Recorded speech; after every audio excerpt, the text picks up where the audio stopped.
Welcome to the Deep 404. Just as I'm putting this episode together now, there are reports on Twitter of a massive missile attack on Ukraine being launched from Russian sources in areas in Crimea and other areas in central western Russia. So probably launching from the Caspian Sea, that sort of area there. A couple of the reports that I've seen just online now, AMK Mapping's got some good reports, so go and check him out. He's reporting that it's a massive strike. Some other sources that I followed there, one is suggesting that it may be the biggest missile strike of the conflict. These reports are just coming through, so I haven't done in-depth reporting to find out, or research to find out exactly what the numbers are, what's happening. But by the time this goes up online, I'm sure you'll be able to find more information about that. But it's interesting anyhow that there's a large attack happening today. In this episode, I wanted to talk a little bit about the ongoing trade relationship between Russia and the West. Not a lot. I just want to cover off a couple of things here, which my interest in this has been sort of piqued by some articles in the last few days. One of them about the Russian gas supplier Gazprom.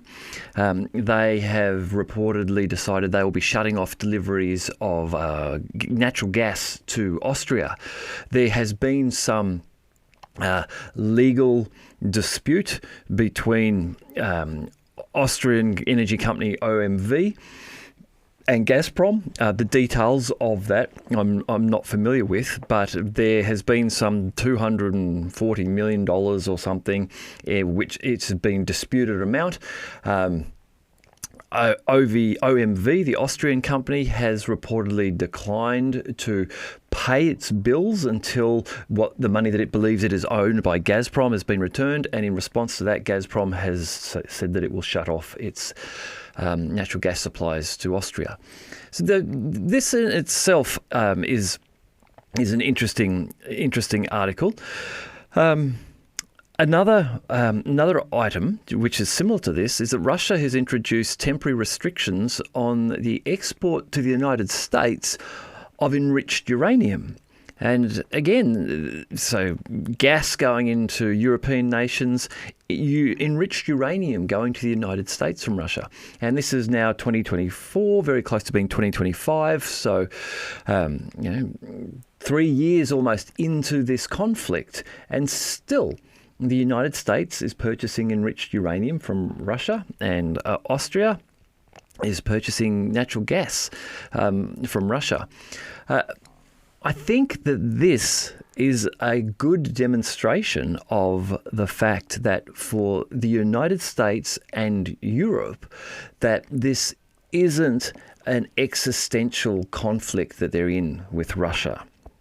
For Ukraine, it's a different matter. But I think that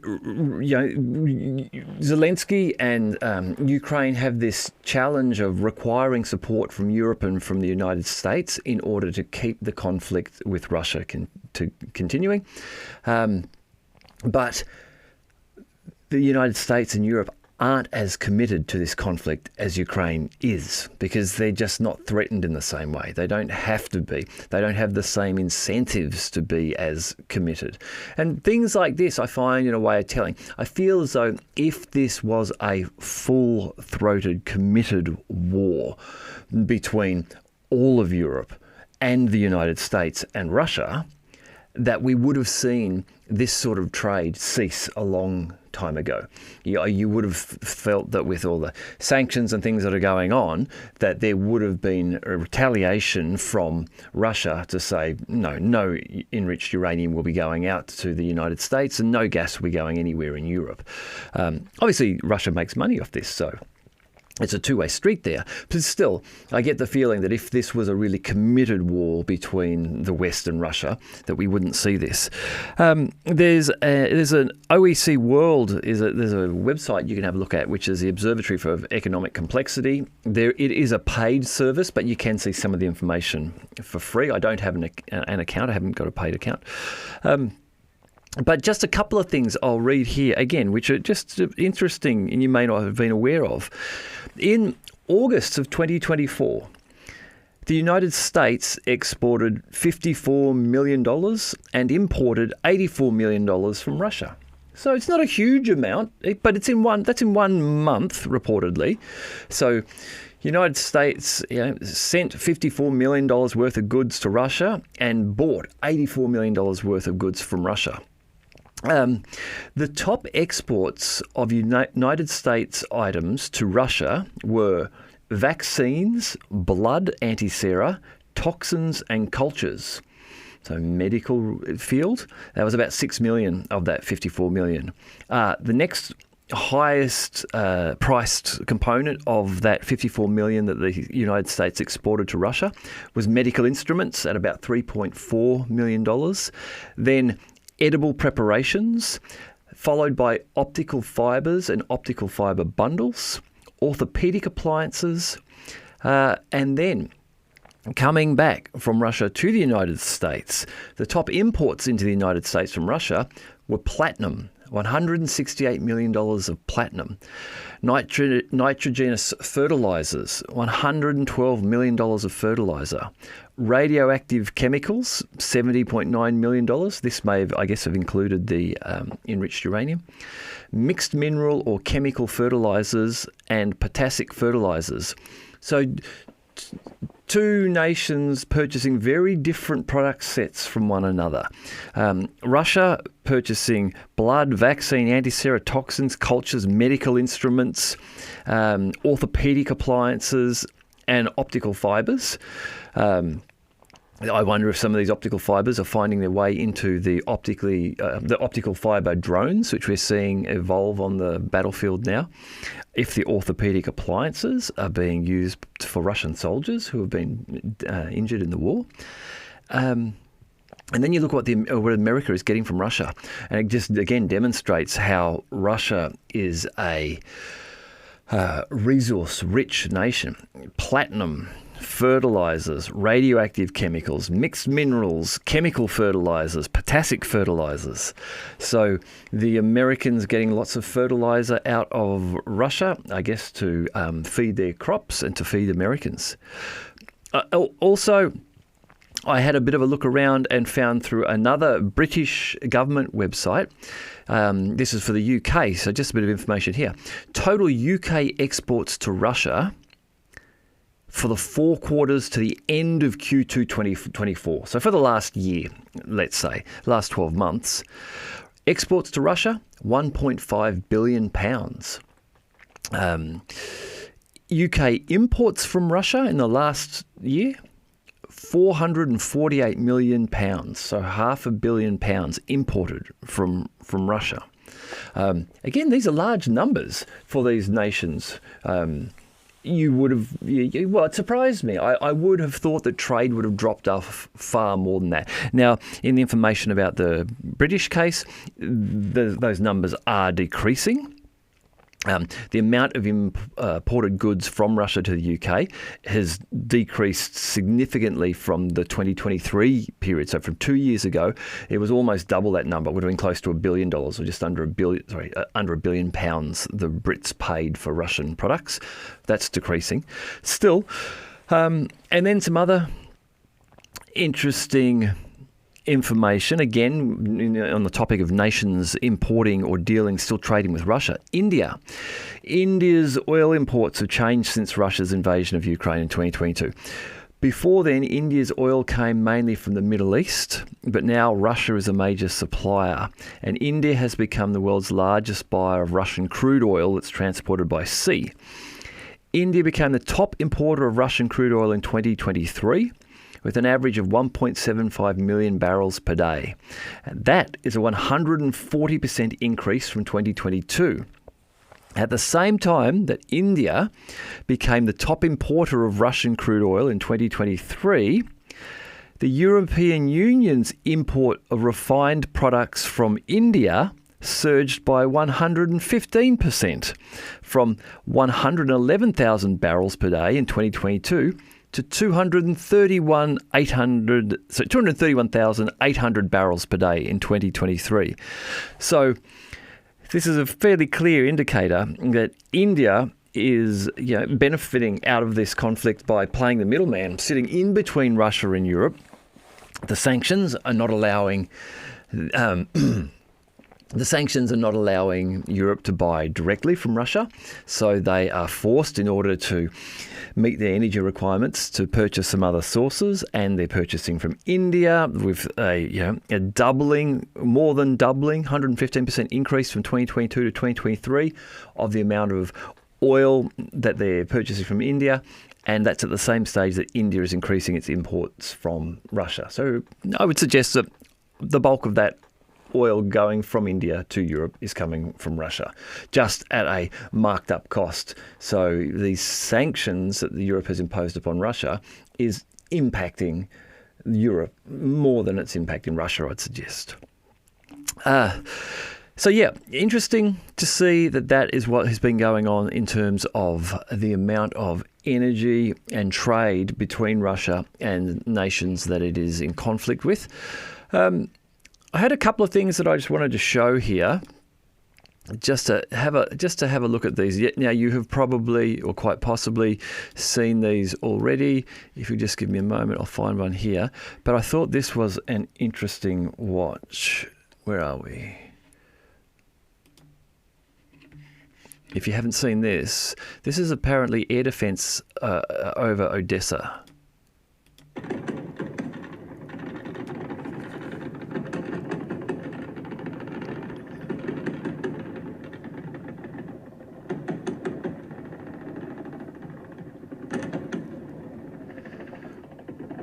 This runs for another 20 seconds or so. It's not going to. For those of you who are listening and not watching, I apologise, but this is some very interesting, quite impressive footage of just a whole heap of air defence artillery going out of Odessa, apparently while a drone attack was going on. What's interesting just here now is that an air defence missile that's gone off target and is about to explode in the bottom right? I'm not sure if that is, but that I get the impression that might have been what that is happening just there. A wayward air defence missile that's crashed into the ground, or perhaps has self-exploded before hitting the ground. So there was that. Then, for just for a bit the lighter side of things, not long after that, I saw this in the same vein. And in some respects made me feel that perhaps that Odessa air defence wasn't as impressive as I first thought it was after watching this.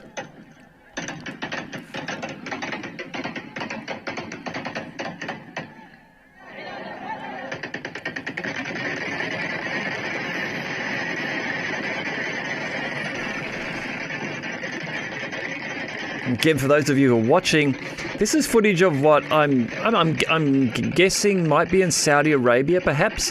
It's a couple of hundred men standing around, and they are just letting loose with their handheld machine guns and something that looks heavier than that into the sky.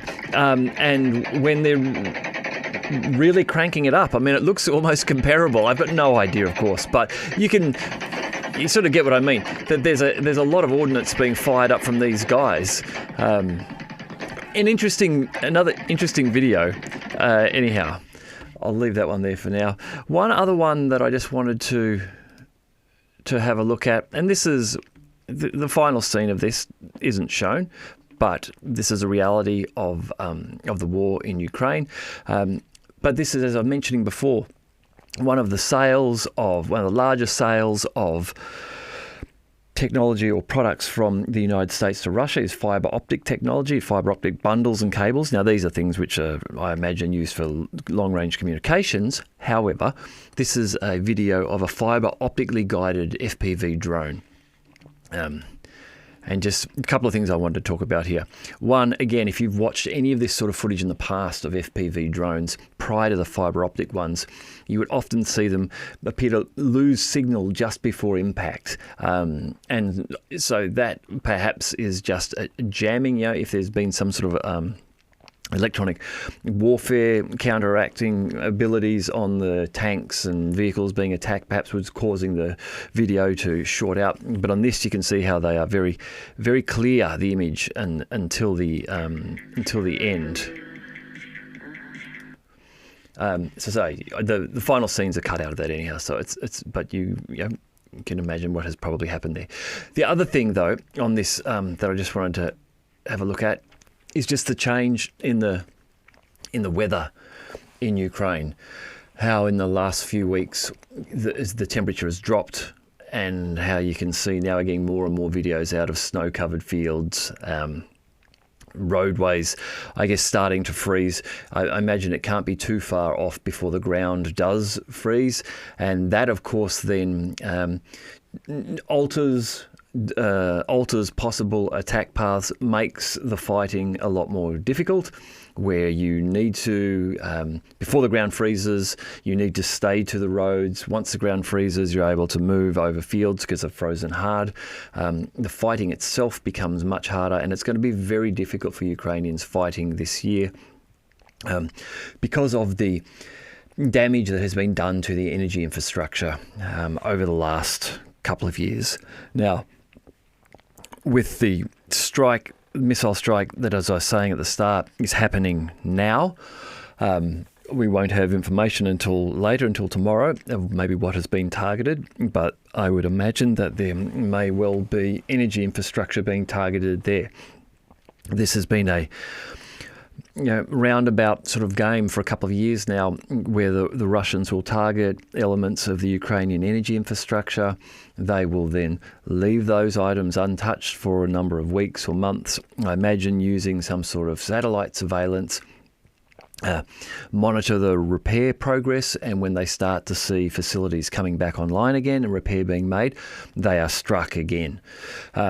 So, as I say, we'll find out tomorrow, but I'd imagine there's a good chance that some of those missiles being fired up towards Kiev, it seems, at this early stage, will be targeting energy infrastructure, which will be then putting, domestic and political pressure upon the leadership of Ukraine, as people in Ukraine are forced to live without lights and heating and hot water and all of these sort of things during the winter.